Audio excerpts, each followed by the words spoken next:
ሰላም የአፍሪ ፊልምስ ወዳጆቻችን እንዴት ናችሁልን? ተመልሰናል። ለዛሬም ኮሜዲ አክሽን የፊልም ዘውግ የያዘውን በጣም ትወዱታላችሁ ብለን ያሰብነውን ዘ ሜን ኢቨንት የተሰኘውን አዝናኝ ሙቪ ያመጣንላችሁ። እንደ ሁልጊዜው ቪዲዮን አንድ ጊዜ ብቻ ላይክ በማድረግ አበረታቱን። ይመቻችሁ። ሰናይ ጊዜ። ሙቪው የሚጀምረው ሊዮ ቶማስ የተባለ ታዳጊ ህፃን ትልቅ የWWE ሪንግ ውስጥም ከግዙፉ ታዋቂው ዘሜዝ ከተባለው ተፋላሚም ጋር እየተፋለመ ምንም ያህል ሊዮ በአካል ትንሽ ቢሆንም በሜዝ ቢበለጥም እሱ ግን ግዙፉ ሜዝን መሬት ዘርሮ በክንድ ምት ዘሎ እየመታው እየረታውም እያየ ነው። ግን ይህ ሁላ እውነት ሳይሆን ሊዮ በህልሙ የሚያየው ነበርና አያቱ ዴኒስም ተነስ እያለችም ቀስቅሳ ለባብሶ ምሳውን ይዞ ህልሙን ሳይጨርስ እየመረረው ወደ ትምህርት ቤት ከጓደኞቹ ካሌብና ሪዮም ጋም ይሄዳል። እዛ ሲደርሱ ሪዮና ካሌብም ከሰሞኑም ትምህርት ቤታችን ላይ የሚደረገውን የሬስሊንግ ውድድር እንሳተፍ ቢሉትም ሊዮ ግን እሱ በህልሙ የትልቁ የWWE ተወዳዳሪና አሸናፊም ስለሆነ እኔ እንደዚህ ትንንሽ ውድድሮች ላይ አልሳተፍም እያለም ይቀልድባቸዋል። እዛው የትምህርት ቤቱ ጉልቤዎችም ንግግሩንም ሰምተው እየገፈተሩ መሬት እየጣሏቸው የሊዮም የWW ስዕሉንም ታዲያ ወድቆ ማይተውበት በዛም እያላገጡበት ያበሽቁታል። ታዲያ መምህራቸውም እዛው ደርሳባቸው በዚህም ጥፋታቸው ጉልቤዎቹን ወደ አስተዳደሩ ቢሮ ለቅጣት እንዲሄዱም ትነግራቸዋለች። የዛኑ ቀን ታዲያ ምሳ ሰዓት ላይ ሊዮም ከጓደኞቹ ጋር መመገቢያ ቦታም ላይ እየተመገቡ ጓደኞቹ ምንም ቢያወሩትም እሱ ግን አይኑ የትምህርት ቤት የአይኑ ፍቅሩ የሆነችው ኤሪክ የተባለች ተማሪም ላይም ብቻም ሆኖ እሷንም እያየም ሲፈዝ ሳያስበው የሚበላው ፓስታ ሳይቀር ላዩ ላይ ይደፋበታል። አያይን ፍቅር። ከክላስ በኋላም በሳይክሉ ወደ ቤትም ሲያመራ እነዛ ጉልቤዎች አሁንም አግኝተው ሲከተሉት ከነሱ ሽሽት በፍጥነት ሳይክሉን እየነዳ ቢያመልጣቸውም አልፋታም ብለው ይከተሉታል። ልክ አንድ መኪና በመሃላቸውም ሲገባ ሊዮም ክፍተቱንም ተጠቅሞ አንድ የጥንት አሁን ለሽያጭ የተከፈተን በርና ትልቅ ቤትም አግኝቶ ወደ ውስጥም ገብቶ ከላይ ያለ ክፍልም ከፍቶ ገብቶም ይደበቃል።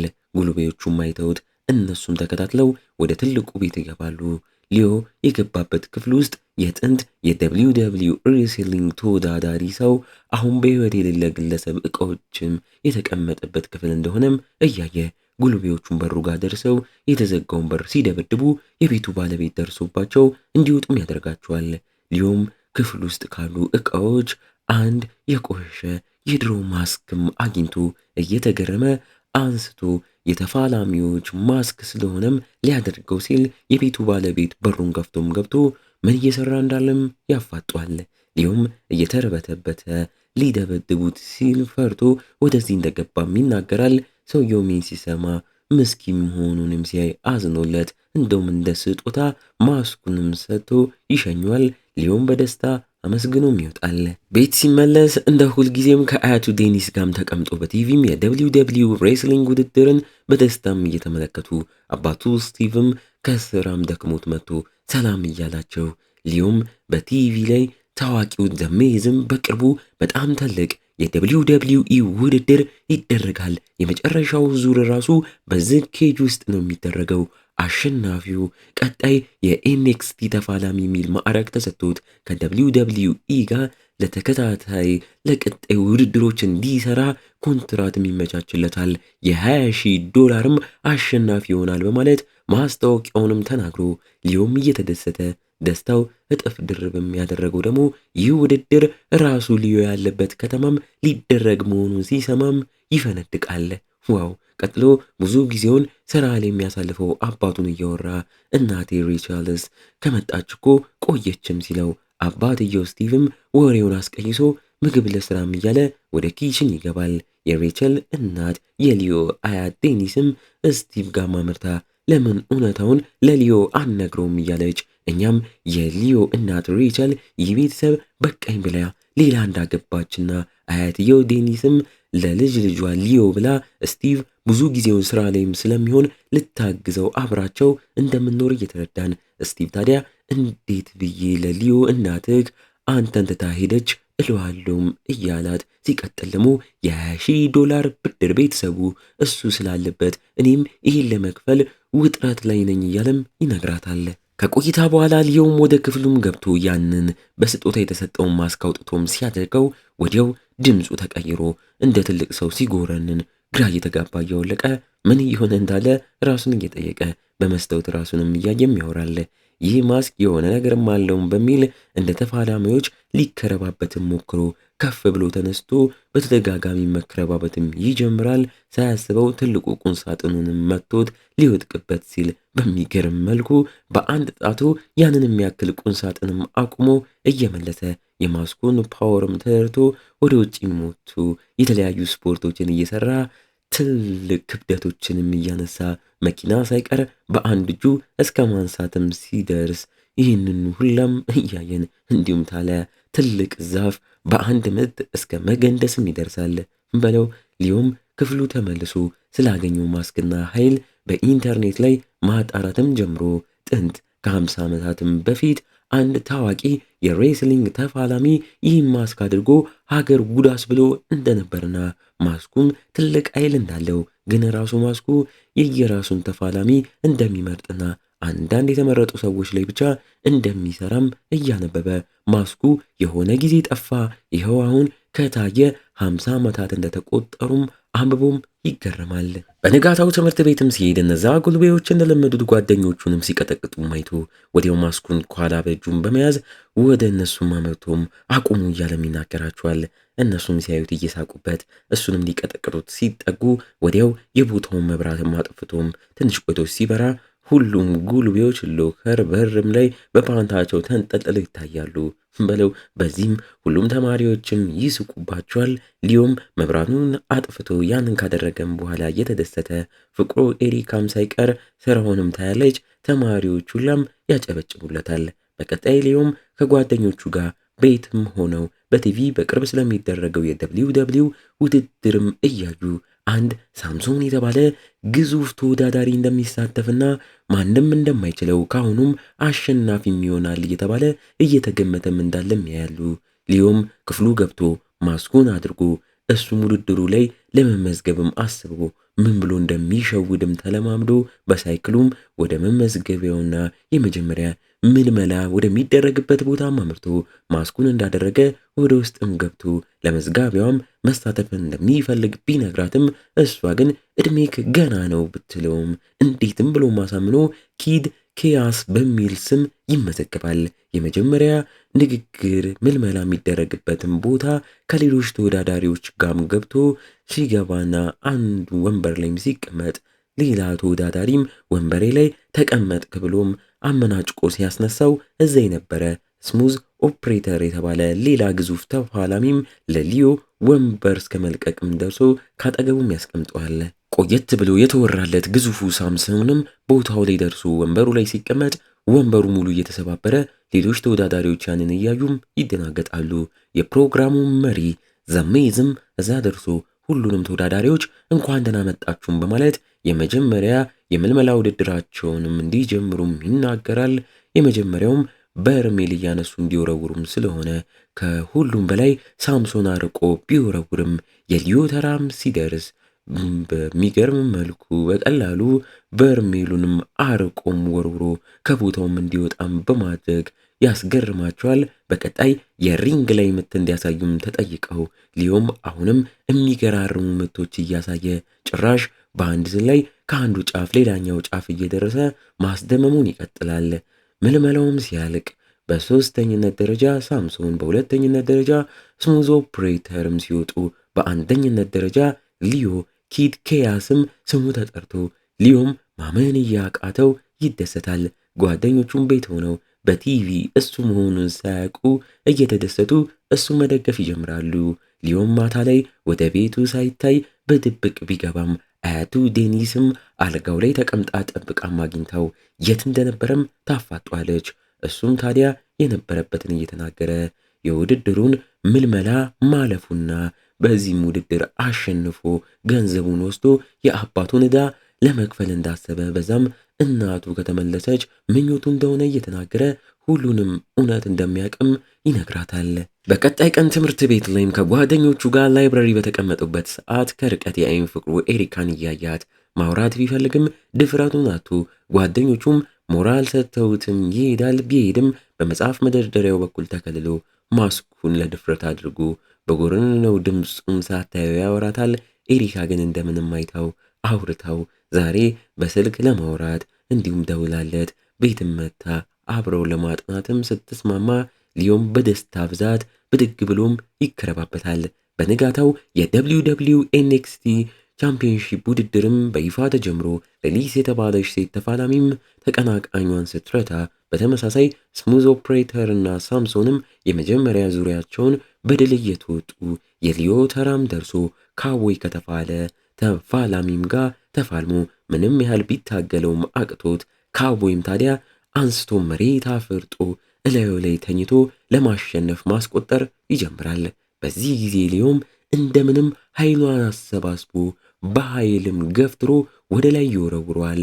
አሽቀንጥሮትም ታዲያ አሸነፍኩ ብሎ ቢያስብም ካውቦይ ተነስቶ በገመዱ ጠቅልሎ ሊጥለውም ሲሞክር ሊዮም ገመዱን መልሶ ነጥቆ በፍጥነት እየተሽከረከረ በራሱ ገመድ ጠቅልሎ መሬት ጥሎት ያቺ የሚወዳትን በህልሙ ያያትን የክንድ ምትም ዘሎ መጥቶት ያሸንፈዋል። ዋው! ከቤት አያቱ ዴኒስም በቲቪ ያየችው ስትደግፈው እናያታለን። ከውድድሩ በኋላ ሊዮም ቤት ተመልሶም በጠዋቱ ክፍሉ በነበረበት ሰዓት አያቱ ዴኒስም ናውረድ እያለችም ጠርታ ሰርፕራይዝ ታደርጓለች። ሰርፕራይዙም ታዲያ ባልጠበቀው መልኩ የሚወዳት ኤሪካም ቤቱ ድረስ እንደመጣችም ተመልክቶ ሊዮም ኤሪካን ሲያያት ማመን እያቃተው ኤሪካም ሳትደውል ዝም ብላም ለመምጣትና ሰርፕራይዝ ልታደርገው እንዳሰበችም ነግረው ክፍሉም ሊያጠኑም ይገባሉ። እሱም ማስኩን አድርጎ ድምፁን እየቀየረ ሊያወራ ቢልም ስለተነቃበትም ትቶ የሚወዳት ልጅ ቤቱ በመምጣቷ አሁንም ማመን እያቃተው ይፈነድቃል። በዚህ ደስታም ላይ ውድድሩ ቀጥሎ ሊዮም በሁለተኛው ዙር ስቲንጊ ፌስ ከተባለ ተወዳዳሪ ጋር ተወዳድሮ ስቲንግ ስተረጎም ታዲያ የሚሸትም ስለሆነ እንደተባለው ስቲንጊ ፌስ ገና ውድድሩ እንደተጀመረ ፈሱን ሊዮ ላይም ለቆ ሲያንሳፈው ወዲያው ይህን ተገና አድርጎ አናቱን ይዞ የሚገማ ብብት ውስጥም ሊዮን እየከተተ አሰቃይቶ መሬት ይጥሏል። ሊዮም ሽታው ከብዶት ዞሮበት በወደቀበት ልክ እላዩ ላይ ሊወድቅበት ቢል ተንሸራቶም ያመልጧል። መልሶ ስቲንጊ ፌስም ፈሱን ሲፈሳም ታዲያ በዚህም ሊዮ ሳይረታ ተንሳፎ በቴስታ በኃይል መቶም መሬት ዘርሮ ይረቷል፣ ያሸንፋል። ዋው! ስቲንጊ ፌስ የሊዮ ጓደኞችም እነ ካሌብ ኪድ ከያዝ አሁንም ጓደኛቸው ሊዮ እንደሆነ ሳያውቁ እሱን በቲቪ እያዩ መደገፋቸውን ይቀጥላሉ።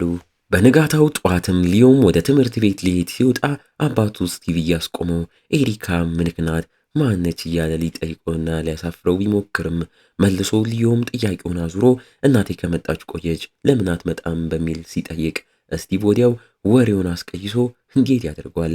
ትምህርት ቤት አጠገብ ያለ ካፌም ላይ ከጓደኞቹ ጋር ሊዮም ተሰብስበው እየተመገቡ እነሱም ስለ ኪድ ኬያስ ዝናና ችሎታ ለራሱ ለሊዮ እየነገሩት በነበረበት ሰዓት እነዛ ጉልቤዎች እነሱ ጋር ደርሰው ኤሪካንም ሲያያት ከነዚህ የተመቱ ከማይረቡ ተማሪዎች ጋር ምን ትሰሪያለሽ እያሉም ሲጠይቋት እሷም ጓደኞቼ ናቸው አብሬያቸው ዘና እያልኩ ነው ብላም አፋቸውን አስይዛም ትመልሳቸዋለች። ብዙም ሳይቆይ አንድ ሌባ ወደ ካፌውም ገብቶ መሳሪያ አስተናጋጁ ላይ እየደቀነ ለመዝረፍ ሲሞክር ሁሉም ታዲያ በድንጋጤ ሲደበቁ ሊዮም ቀልጠፍ ብሎ በቦርሳው የያዘውን ማስኩን አውጥቶ እያደረገ ኪድ ኬያዝ እሱ መሆኑን ለጓደኞቹም በይፋ እያሳየ ወዲያው ወጥቶ ሌባው ላይ የተለያዩ ምግብና ዕቃዎችም እየወረወረበት መሬትም ዘርሮ አንስቶ ከዕቃዎች ጋር እያላተመ ወደ ውጪ አውጥቶ ወርውሮም ይጥለዋል። ካፌውንም በዚህ መልኩ ከመዘረፍ ያተርፋል። ዋው! በሁሉም ታዲያ ዝናና አክብሮትንም አግኝቶ ዜና ላይ ሳይቀር ቃለ መጠይቅም ተደርጎለት ይህ የኪድ ኬያስ ስራ ነው፣ ሰዎችን ከምንም ነገር እጠብቃለሁም እያለም ይጎራል። ቤት ላይም ታዲያ የሊዮ አያት ዴኒስ ለስቲቭም በቃ ከዚህ በኋላ ለሊዮ እውነታውን ነገረው፣ እናቱ ሌላ እንዳገባችና እንደማትመጣ ይወቅ፣ ሁሌ እኮ በተስፋ አሁን ዛሬ ነገ ትመጣለች ብሎ እየጠበቀ ነውም ትለዋለች። ቀጣይ ቀናት ሊዮም ትምህርት ቤቱም ላይ ዝናው ተበራክቶ ሁሉም ስለሱ ሲያወሩም በዚህም ጉልቤዎቹ ድሮ የሚቀጠቅጡት ልጆች አሁን ታዲያ እንዲህ ስለበለጣቸው አይናቸው ደም ለብሶ እሱም ብቻ መከታተል ይጀምራሉ። ይሁላ ሲሆን አባትየው ስቲቭ አሁንም ልጁ ይህን የመሰለ ኃይልና ዝና እንዳገኘ እንዳላወቀም እናያለን። በቀጣይ የውድድሩ ግማሽ ፍጻሜ የሚደረግበት ሰዓት ደርሶ ሌልስ የተባለችው ተፋላሚ ከሳምሶን ጋም ተጋፍጣ ምንም ያህል ብትፋለመው ብትታገልም በስተመጨረሻ ግን ግዙፉ ሳምሶን መሬት ዘርሮ በኃይል በክንዱ ወድቆባት ይረታታል። ወደ ፍጻሜውም ያልፋል። በሌላ በኩል ሊዮ ደግሞ ጓደኝነት ከመሰረተው ስሙዝ ኦፕሬተር ጋር የግማሽ ፍጻሜውን ፍልሚያም ለማድረግ ጊዜው ደርሶ አያቱ ዴኒስም እዛ ተገኝታ ሞራል እየሰጠችው ጓደኞቹ ኤሪካ ሳትቀር እዛ ሊደግፉትም መጥተው ሞራል እየሰጡት ውድድሩን በይፋ ይጀምራል። ልክ ግን ሊዮ ወደ ሪንጉ ሲገባ ባልጠበቀው መልኩ ጫማው እያዳለጠው ሲወድቅ ስሙዝ ኦፕሬተርም ጊዜክን ወስደክ ተነስሚ እያለ ፍልሚያውንም ያደርጋሉ። ሊዮ ጫማው እንደዛ እያዳለጠው እየተቸገረ ሲደበደብም ቆይቶ የሆነ ሰው ጫማዬ ላይ የሚያንሸረትት ግሉም አድርጎብኛል እያለም እንደምንም ታግሎ እየተንሸራተተም ቢሆንም ግዙፉን ጎበዙን ስሙዝ ኦፕሬተርንም ረድቶት ለህዝቡም ታዲያ ስሙዝ ኦፕሬተር ጥሩ ሰው ነው፣ እሱ አይደለም በጭራሽ ግሉ ያደረገብኝ እያለም እየተናገረ ሌላ ሰው ነው የሚያንሸራትት ግሉም ያደረገብኝም ብሎም ያሳውቃል። እኛም ታዲያ ማንነቱን ያላወቅነው ሰው ነበር ለካ ሊዮ የሚገባበት ደረጃም ጋር ሳይታይ ግሉንም አፍስሶ ጉድ ሊሰራውም የነበረው። ያም ሰው ማን ነው ካላችሁ የተፋላሚው ሳምሶን ኤጀንትም ነበር። ካሁኑ ሊዮን ፈርተውታል። ሊዮም ከውድድሩ በኋላ ለፍጻሜ ማለፉን አረጋግጦ ጓደኞቹንም በደስታ ማግኝቶ እያወራቸው እነሱም ዛሬ ኤሪካ የምትሳተፍበትና የምትወዳደርበት የተሰጠው ውድድር እንዳለና እዛ ሊሄዱ እንደሆነም እየነገሩት እሱንም እንዲመጣም ይጠይቁታል። ሊዮም እዛው ታዲያ ለጋዜጠኞች ለፍጻሜው መግለጫም እንዲያደርግም ተጠርቶ ለጓደኞቹም እመጣለሁ ብሎ ቃል ገብቶላቸው ተሰናብቷቸው ከተፋላሚው ሳምሶን ጋም ተቀምጦ ንግግርም ያደርጋሉ። እዛው መበሻሸቅም ተጀምሮ ሳምሶንም በንዴት ታዲያ ጠረጴዛውን እየሰበረ አንተም እስኪ ስበርም ቢለውም ሊዮም ለምን እሰብራለሁ? ምን ጥቅም? አንተ ሉዘር ተሸናፊ ነክ እመን እያለም ያላግጥበታል። ሳምሶንም ታዲያ ካልገደልኩት እያለም ደንፍቶ በሰዎቹም ተይዞ ወደ ቦታው ይወሰዳል። የተሰጠው ውድድር ቦታም ላይ ኤሪካም ታዲያ ዝግጅቷን ለማድረግ እየተዘገጃጀች ከታዳሚዎቹም መሃል አፍቃሪዋ ሊዮም እንዳልመጣም ስታይ ታዲያ ለዝግጅቱ አዘጋጅም ወደ መጨረሻም የኔን ተራ አድርግልኝ በማለት ሊዮ ከመጣም በሚል ልትጠብቀው ታስባለች። ግን ሊዮም ታዲያ ሳይመጣም ቀርቶ እሷም ተሯ ደርሶ ወደ መድረኩም ወጥታ የዳንስ ተሰጥኦዋንም ታሳያለች። ብቻዋን በጨነቃትም ሰዓት ካሌብም ተቀላቅሏት አሪፍ ትዕይንትም ለሁለት ያሳያሉ። እንግዲህ እንዲህ እያለን የዚህ ቆጢ ሙቪ ማገባደጃ ትዕይንቶች ላይ ተቃርበናል። ይህን ቻናል እንዲሁም ተከታታይ ሙቪዎችን የምንለቅበት ይቻለምና ፊልም ወዳጅ ቲዩብ ቻናሎቻችን የኛም ስለሆኑ እነሱንም ሰብስክራይብ እያደረጋችሁ ምርጥ ሙቪዎችን ቆምቁሙ እንላችኋለን። ይመቻችሁ። ሊዮም ከጋዜጠኞች ጋር ያለውን ነገር ጨራርሶም አድናቂዎቹን ፎቶ ካልተነሳን እያሉ አልፋታም ብለው አስቆይተውት አርፍዶ ከአንድ ሰዓት በኋላ እነ ኤሪካ ያሉበት ቦታ ቢደርስም ሙሉ ዝግጅቱን ማልቆም ደርሶ ኤሪካም እየተበሳጨች ለኔ ጊዜ እየሰጠከኝ አይደለም በሚል ሰዎች ይዘውኝ ነው ቢላትም ይኸው የተነሳካቸው ፎቶዎች ያለኛ ፈታ ስትል ነበር፣ በጣም ራስ ወዳድ ነክም ብላም ተናግረው ሁሉም አኩርፈው ተጣልተውትም ይሄዳሉ። እሱም በዛ ተከፍቶ ቆየት ብሎ ከቦታውም ሲወጣ እነዛ ጉልቤዎች አግኝተው ሳይክሉንም ሰባብረው ቦርሳውን ነጥቀው እየተቀባበሉ አሰቃይተው ይለቁታል። እሱም በዛ ተበሳጭቶ ወደ ቤትም ሲገባ አባቱን መከፋቱን አይቶ ክፍሉም ሄዶ ሊያወራው ቢሞክርም ብቻዬን መሆን ነው የምፈልገውን በማለት ይመልሳል። በቀጣይ ቀን ታዲያ ትምህርት ቤት ላይም ያኮረፉት ሁሉንም ጓደኞቹም ጋር ማመርቶ ከኤሪካም ጭምር ከልቡ ደጋግሞ ይቅርታም ብሏቸው እነሱም በሱ መጨከን አቅቷቸው ይቅርታም ያደርጉለታል። ተቀላቅሏቸውም በቀጣይ ስላለው ስለ ፍጻሜው ግጥሚያም ያወራሉ። የማይደርስ የለም። የፍጻሜው ግጥሚያ የሚደረግበትም ቀንም ደርሶ ሁሉም ወደዛም ሲያመሩ የሊዮ አባት ስቲቭም ቤት በጊዜ ቢገባም ማንንም እያጣ ግራም ይጋባል። የኬጁ የፍጻሜው ግጥሚያም ላይ ሁሉም ተገኝተው ሲጠባበቁ ተፋላሚው ሳምሶንም ከኤጀንቱ ጋር ወደ ሊዮና አያትየውም አምርተው ኤጀንቱም በወሬ የሚይዟቸው ሳምሶንም ከኋላ ሳይታይ የሊዮ ቦርሳ ውስጥም ያለውን ማስክም አውጥቶ በሌላ በተመሳሳይ ፌክ ማስክም ቀይሮም ሳያስነቁ እየሳቁባቸውም ይወጣሉ። ጉዱን የማያውቀው ሊዮም ምንም ሳይጠረጥር የተቀየረውን ፌክ ማስክም አድርጎ ፍጻሜውን ሊፋለም ይወጣል በለው። የሚዳኛቸውም ታዋቂው የWWE ተፋላሚ ሼመስም ታዲያ የዳኛ ልብሱን ለብሶ እየቀወጠው መጥቶ መሃል ገብቶ ተወዳዳሪዎቹን ተዘጋጁም ይላል። ቤትም አባትየው ስቲቭ ብቻውን ምግብ እየተመገበ በቲቪም ታዲያ ግጥመውንም ያያል። ልጁ ሊዮም እንደሆነ አሁንም ምንም አያውቅም። ዝም ብሎም መኮምኮሙን በቀጠለም ሰዓት ፍልሚያውም ተጀምሮ ሊዮም የአቅሙን ቢፋለምም ለሱም ግራ በሚያጋባ መልኩ ሙሉ አቅሙና ኃይሉም ጠፍቶበት በሳምሶን ደጋግሞ ይወረወራል፣ ይቀጠቀጣል። ሳምሶንን ታዲያ ለማብሸቅ ያንን እውነተኛውን ማስክ አውጥቶ እያሳየው እንደቀየረበትም ያሳውቋል። በዚህ ጊዜ ሊዮም እየተደናገጠ ቁማር መበላቱም ገብቶት ለመጀመሪያ ጊዜ ፌኩን ማስኩንም አውልቆ ፊቱን ለሁሉም እያሳየ የራሱን ማስክ ለመቀበል ይሞክራል። ሁሉም ታዲያ ፊቱን ሲያዩት እየተገረሙ ቤት ያለው አባትየው ስቲቭም ልጁ ሊዮንም ሲያየው በድንጋጤ አፉን ከፍቶም ይቀራል። ሳምሶንም ማስኩን ለራሱ እያደረገም ሊያደርግ ቢልም ጭንቅላቱ ትልቅ ሆኖም አልገባም ሲለው ሆን ብሎ ከፍ አድርጎም ወርውሮ እላይ ያለ ብረት ላይ ያንጠለጥለዋል። ሊዮም ታዲያ በቀጣይ ከልክ በላይ እየተቀጠቀጠ ዳኛው ሼመስም ሳይቀር መሃል ገብቶ ሳምሶንን አቁም ሕፃን ነው በቃ ቢሎም ሳምሶንዬ አልሰማም በማለት ራሱ ዳኛውን ሳይቀር ይቀጠቅጧል። ወዮ!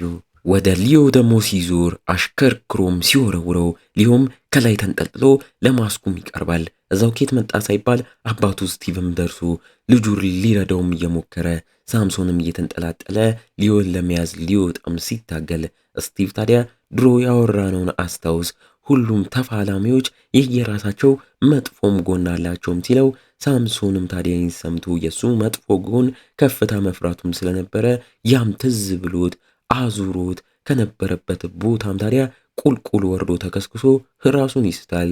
ሊዮም ማስኩን እጁም ያስገባል። ሊያደርገው ብሎ ግን እዛው ሳላደርገው ማሸነፍ እችላለሁ ብሎም አስቦ ማስኩን ወርውሮ ጥሎ በሚወዳት አመታት ከላይ ወደ ታች ሳምሶን ላይ በክንዱም ወድቆበት ያሸንፋል። ዋው!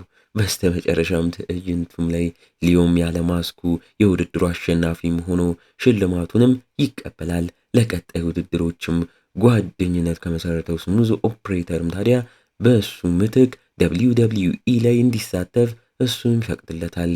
በዚህም ታዲያ ያገኘውን ብር የአባቱን ዕዳ ሙሉ ከፍሎበት ከዕዳቸው ከጭንቀታቸውም ወጥተው ሊዮም በደስታ ከቤተሰቡ ጋር መኖሩን ይቀጥላል። ትምህርት ቤት ላይ የሬስሊንግ ውድድሩንም እያደረገ እዛም አሸናፊም ይሆናል። ህይወትም በዚህ መልኩ ሙሉ ሆናለትም ትቀጥልለታለች። ዋው! በቀጣይም እንደዚሁ ምርጥ ሙቪም ስለምንለቅ እንዳያመልጣችሁ ይህን ቻናል ሰብስክራይብ ማድረግ እንዳትረሱ። እስከዛው ግን እንደ ሁል ጊዜው ቸር ቆዩልን።